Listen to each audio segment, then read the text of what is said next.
Hello. It's been a while, hasn't it? So I thought I'd do a homebrew Wednesday for a change, as I haven't been doing my Sundays. It's got a bit harder now to get around to doing a brew video, or a beer video, or a chat video even. But it's Wednesday afternoon, finished work, got a beer. This is most definitely has to be the very last of my Sabro Vacant. And new glass. That one's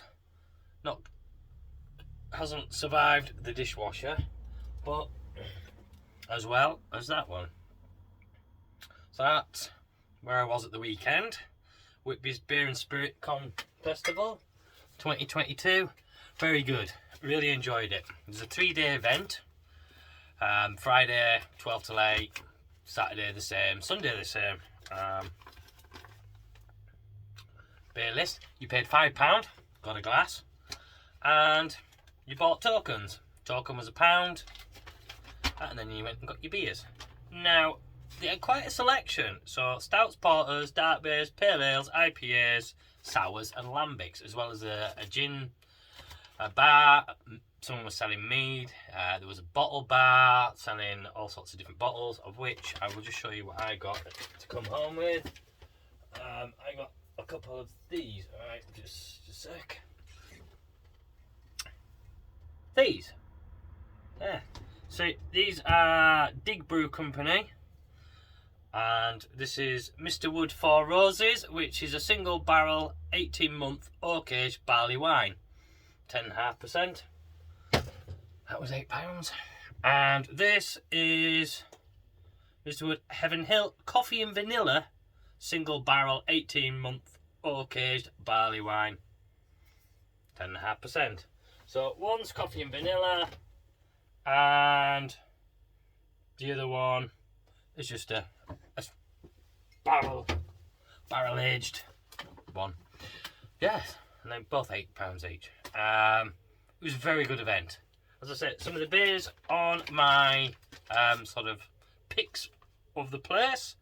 There was a Tempest's Mexi Cake, which was an 11% chili and chocolate imperial stout. Had that a couple of times. It was very nice. The Delirium Black Barrel Aged 11.5% amber beer, matured in bourbon oak barrels. That was a very good one. That was £6 a third. It's all quite expensive, that one. Others, highlights, Day of Steady Rolling Man. You'll know that, Hazy New England IPA.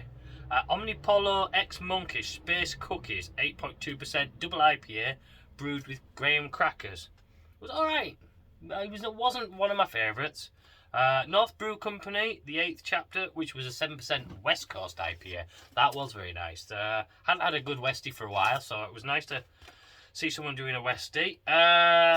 Wooltop Brewery. Now, you wouldn't think of Wooltop Brewery as doing like New England style or IPA things.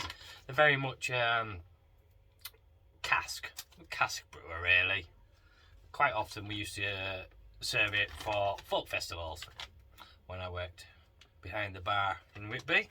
They did a 4.2% session IPA called Benchmark, and that was very nice, actually. A little sweeter than most, but it was still very nice. Other highlights were Brewery Oud Berseel's Callista, which was a 6.8% dry hopped lambic. Didn't really notice the dry hopped, but it was alright.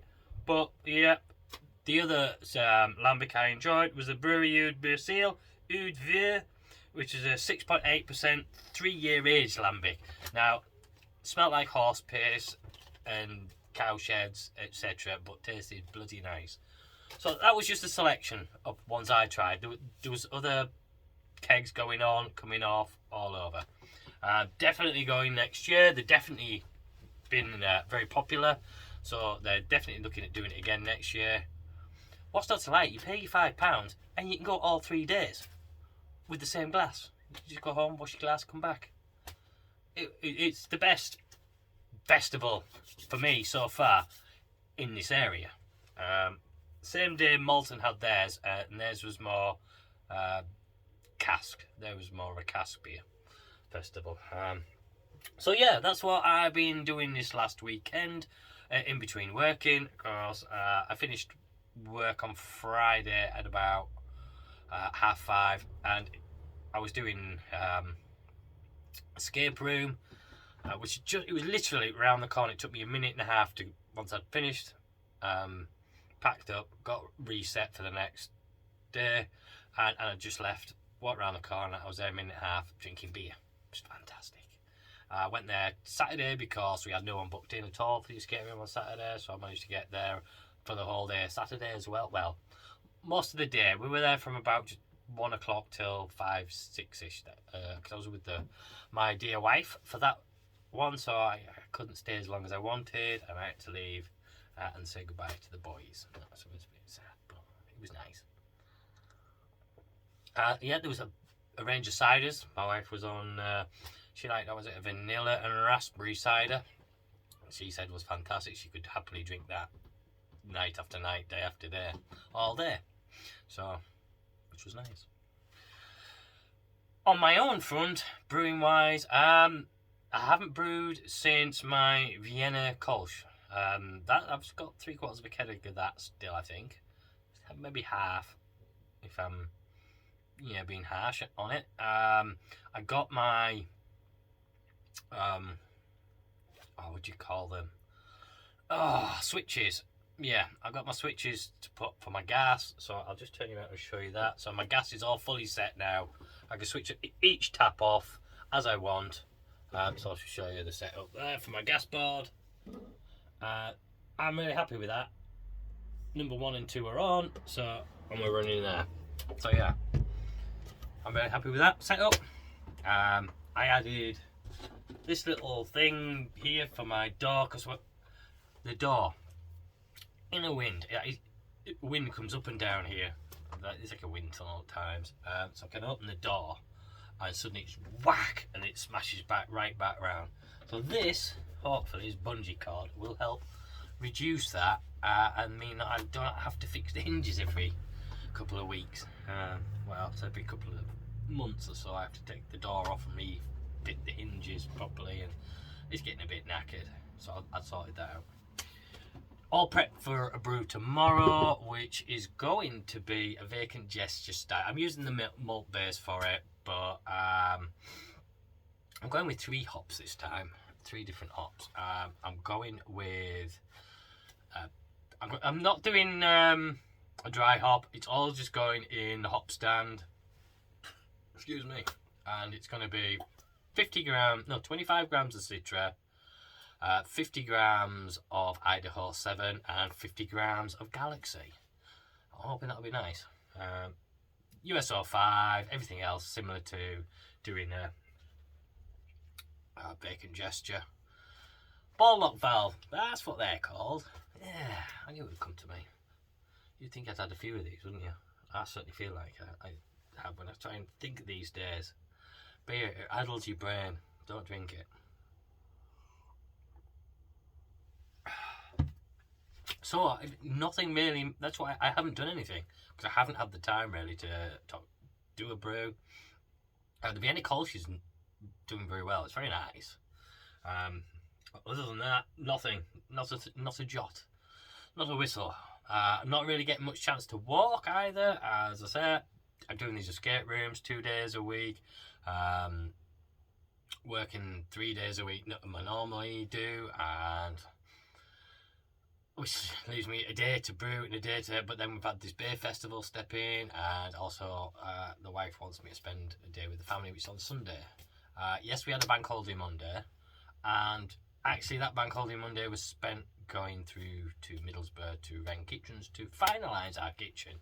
It's now all paid for, and it's all just waiting now. 30th of May, there is the start of the kitchen rip out, refit, and then 13th of June, the kitchen meant to arrive. Everything should be ready for them then to fit it all. Yes, it's going to be hectic, that, so I need to get some beers done before then, because I don't think I'm going to get a chance to brew during that period, and it's going to be quite stressful, I imagine, because I'm not really going to have a cooker. I'll mostly have to barbecue, I suppose. I've got a little gas stove I can use, and I've got a microwave. I just fucking micro meals for a couple of weeks if necessary. Worst case scenario. But I say I've got camping stove, like a 2-ring gas burner. I can use that. I've got the Kamado. I can use that. Yeah, so it should be fine. But I don't think I'll be getting to brew, so I need to get some beers on. So the first of those is the vacant gesture. I might do I want to do a big hoppy New England IPA. Of course, I miss having one of those. I really did like the ones.